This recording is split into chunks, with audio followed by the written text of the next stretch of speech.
Hi, my name is Jillian Hartley, and I am here today with Elizabeth Aldrich and Victoria Phillips. And they've put together a very exciting exhibit about Martha Graham, and we're going to learn more about her today. Thank you both for being here. Could you tell us who was Martha Graham and why is she considered a pivotal figure in modern dance? Thank you so much for having us, and we thank the National Cold War Museum for mounting this exhibit.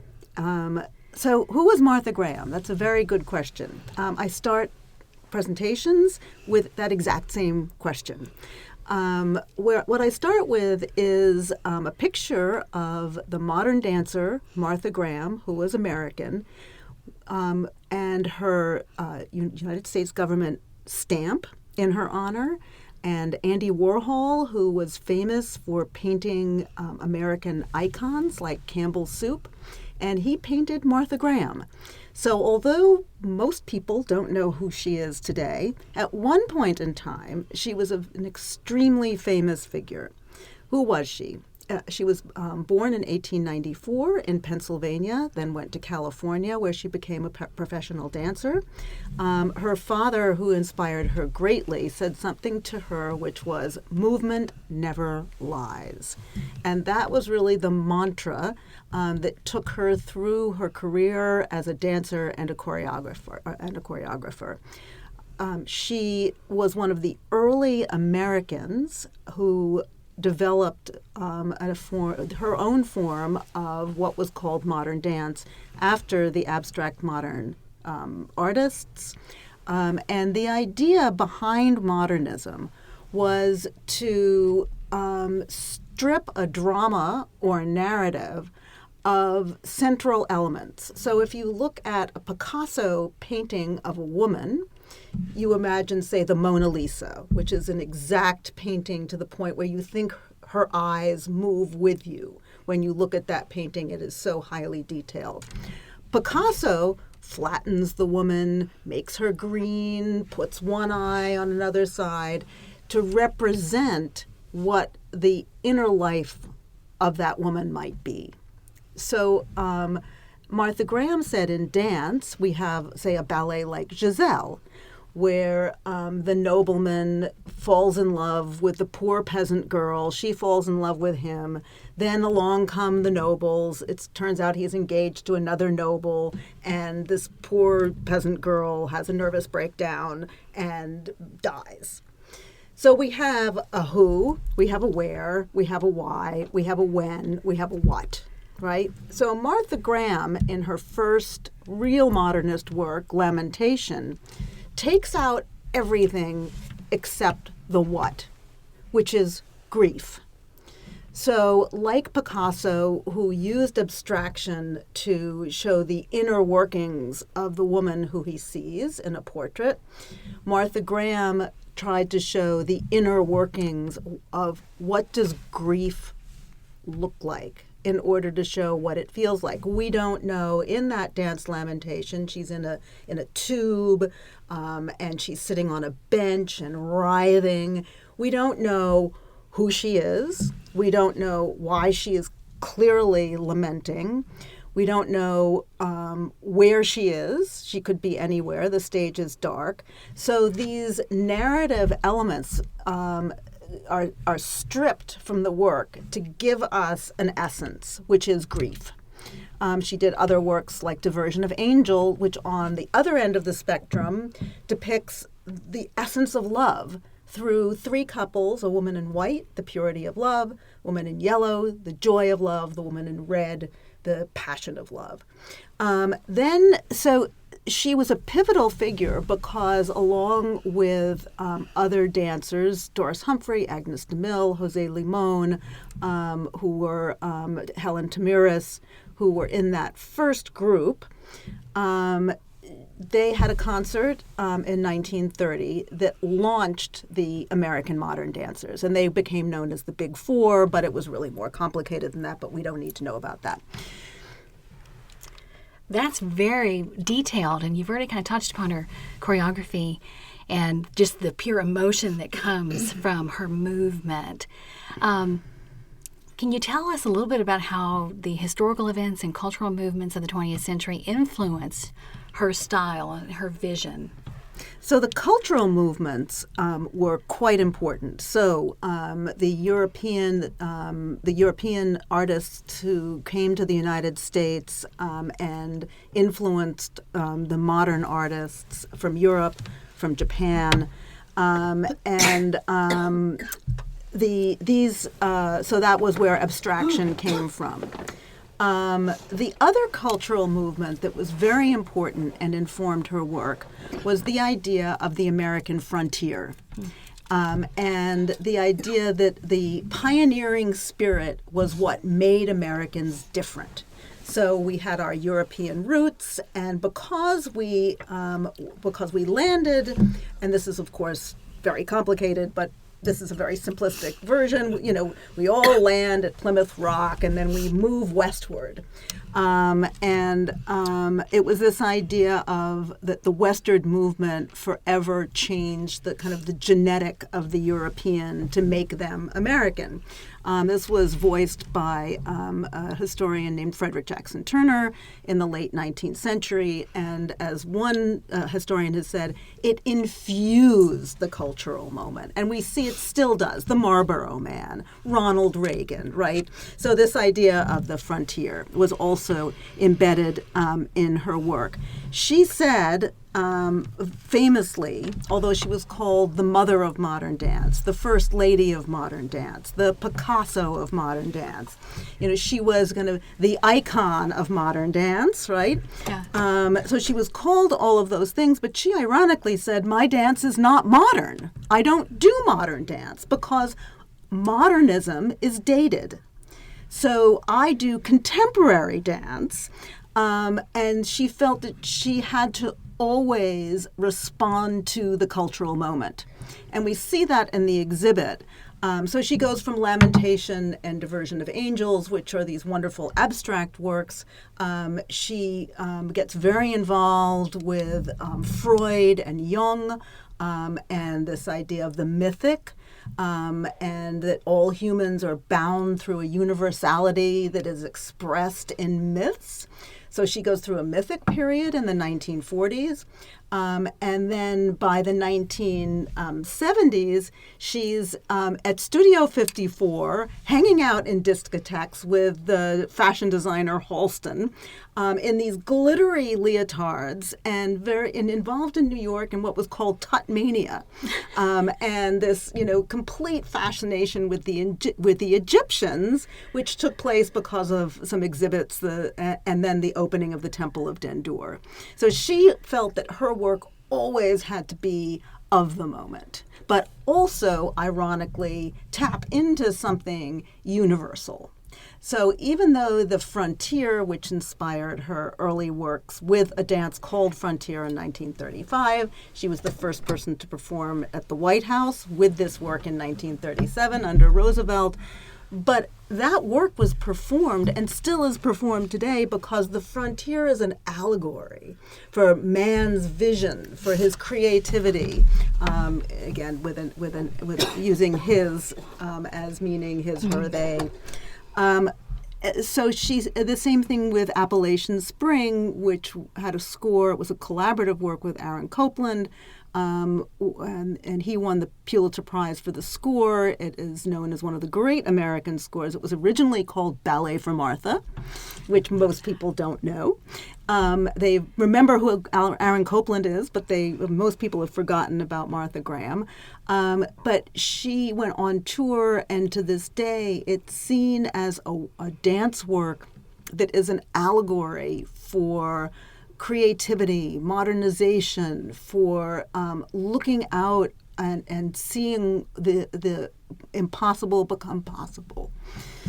So all of those things. So while culturally specific, when she was doing the Tutmania works, which one of which was called Frescoes, she was placing Cleopatra in the Temple of Dendur, yet Cleopatra was every woman. Well, now you've talked about her and her performing for Roosevelt.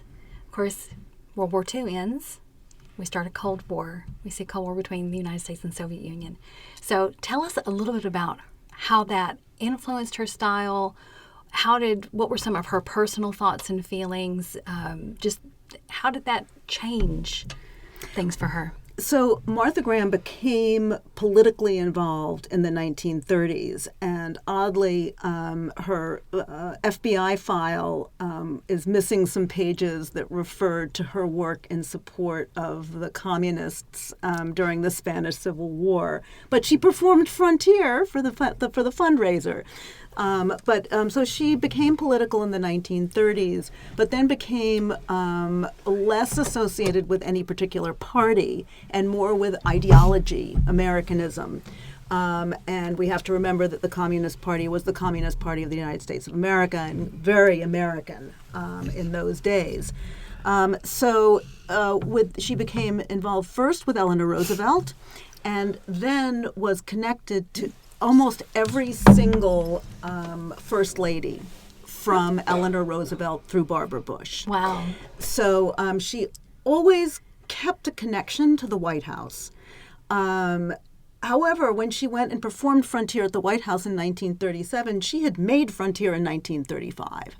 So in a sense, she was made to order. I call it made to order for the White House. So did the Cold War affect her? Was she imbibing herself with the cultural moment? Yes. Was she taking any stand against the Soviet Union for political reasons? No. She specifically said, my work is not political, while she was on tour. And it was this apolitical stance where you show up in Egypt with Clytemnestra and she's an apolitical woman. She is every woman. That's what made her so important during the Cold War, because she could represent modernization and the power of America and this idea of the frontier while saying this is not political. And so the messaging, again, is absolutely fascinating. So she was involved with Roosevelt, then Truman, who did not like modern art, didn't bring her to the White House to dance, but he did honor her as Woman of the Year. And then with the Eisenhower administration's real use of what Roosevelt had set up during World War II as propaganda using modernism. It was really Roosevelt's idea, along with Nelson Rockefeller, who was at that point one of the founding people at the Museum of Modern Art. So Roosevelt really took that idea of using modernism and ran with it and professionalized it. I say militarized it. And then it became a part of the system. So you had Martha Graham, you had Jose Limon, who was one of these kind of four founders. He was a progeny of one of the four founders. And then eventually you get into Alvin Ailey and Jerome Robbins, who worked with Balanchine, and then the New York City Ballet and Balanchine. So you had, it wasn't just Martha Graham. Well, and we are doing this interview today on November 6th of 2025, and you are here because there's going to be this wonderful exhibit honoring her and her legacy. But we may have people who listen to this someday who didn't get to see it. So what are some of the standouts from the exhibit that's going to be temporary, that for someone who's maybe, or revisits this later, what are some of the things that stand out to you about her photos and videos? Just a few key takeaways. I would highly suggest that people go to the National Cold War Center and spend an hour watching the loop that we have been so generously offered. Her set pieces for Frontier, Appalachian Spring, and many others, ironically, were done by a Japanese American. And in 1944, we were interning Japanese in camps. And yet she premiered Appalachian Spring in 1944 with his set and with a Japanese dancer who had been released from one of those camps playing one of the 4 followers on the frontier. So she was very forward-thinking in terms of race and ethnicity and nationality. She was the first person to put a mixed-race couple on Broadway stage in Diversion of Angels, with a African-American woman and a white man playing the purity of love. I think the best way to understand her is to spend an hour and look at this tape that begins with a gift from the Noguchi Museum, which is a series of clips. They focus on, of course, on his set pieces, but give you a sense of the breadth and depth of her work, the mythic, the non-mythic, the abstract. And then we have clips that we have been able to use from YouTube of her speaking about her work, of her teaching, of the full dances themselves, so we don't just get little clips and not know exactly what it's about. The power of dance is in the movement. And the power of her was really in the movement and this technique that she developed called the Graham technique, and her speaking about where it comes from. And you'll see immediately, which is so hard to express in words and even in pictures, the base of her technique is the pelvis. And whether you're crying or laughing, your pelvis moves in a particular way.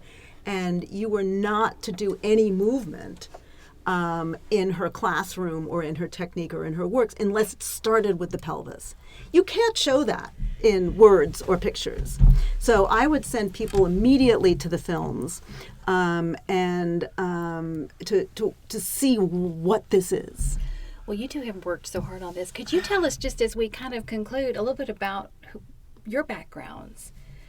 Elizabeth, what brought you two together, and so obviously there's a lot of professional expertise on both ends, and we've seen what that's produced. I first met Victoria while I was serving as the curator of dance at the Library of Congress, and one of my first charges was I saw that the Martha Graham collection had come in and had been purchased by the library from funds by the Doris Duke Foundation. And it literally came in garbage bags. The music specialist that went up to get it, said the wrecking ball was in front of her studio, and they grabbed all of the music scores from Aaron Copland, whatever, were in the bathroom, and everything was in a garbage bag. And the Office of General Counsel at the time said, no, you can't touch it, because it was mired in a whole bunch of very complicated litigation. And I said, okay, and that wasn't true. I went ahead and processed the collection, and then after I confessed, they said, well, we'll have to go over and decide what's personal or what's not personal. So we went through all of that, and I started to let the word out that the Martha Graham collection is huge. 400,000 items. Scholars are welcome to come.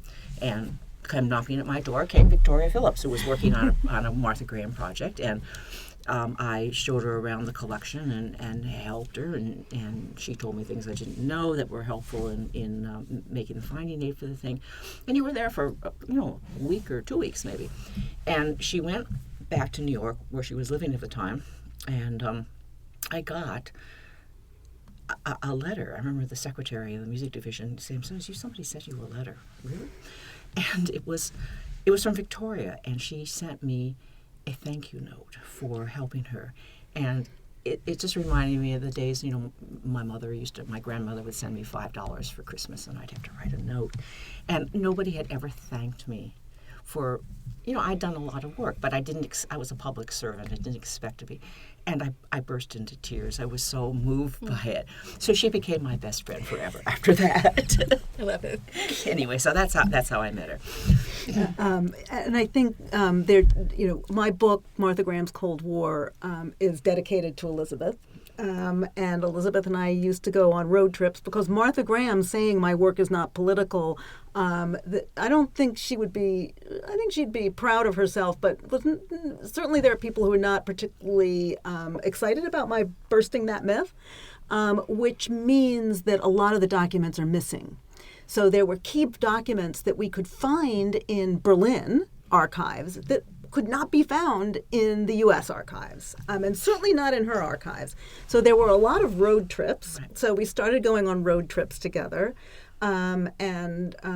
Elizabeth was always there, if I came up with some crazy idea to say, or, yeah, that's interesting. Maybe you should dig into that. It's been a fabulous, both personal and professional relationship. What I've learned is, and I teach this to all of my students, is the archivist, when you go into an archive, the archivist is your friend. You treat them as though they know far more than you do, no matter how many PhDs you have, and always say thank you. And I've been blessed by incredible archivists. The Noguchi Archive, the Ford Library went out of their way. While I was sitting there, they declassified things for me. Even the Bush and Reagan archives, Reagan took 10 years to process my request, but then it was a bingo like I've never seen. Well, it has been such a pleasure speaking with both of you. Thank you for taking the time to do some recordings, and thank you for everything you're doing for the Cold War Center, the National Cold War Center.